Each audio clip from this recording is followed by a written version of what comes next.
Buenos días, soy Beatriz Marín y estoy en el Instituto Valenciano de Terapias Naturales para hablaros de la próxima formación de kinesiología emocional. La kinesiología emocional es una especialidad dentro del campo de la kinesiología.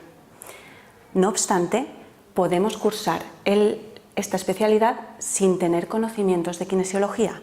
Y esto es importante porque esta formación está especialmente dirigida a todas aquellas personas que quieran saber más sobre el ser humano, sobre cómo crecemos, sobre cómo nos desarrollamos, sobre los factores de estrés que nos afectan, cómo se genera nuestra vida emocional y cómo eso influye en nuestra salud y en nuestro equilibrio. Veremos las bases del test muscular, por supuesto, porque es nuestra herramienta de trabajo y de comunicación con los clientes.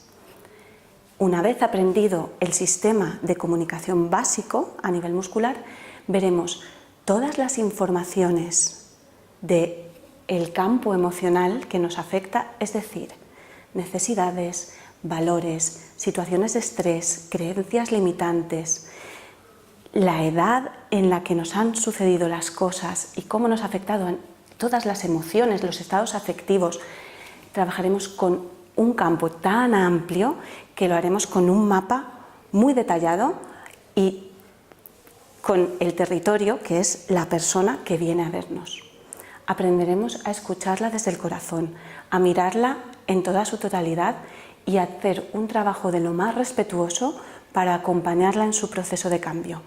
Si queréis saber más sobre esta formación, podéis llamar al Instituto Valenciano de Terapias Naturales, podéis visitar la web, descargar el PDF y si queréis saber más podéis llamar y contactar conmigo y estaré encantada de atenderos. Muchas gracias y nos vemos pronto.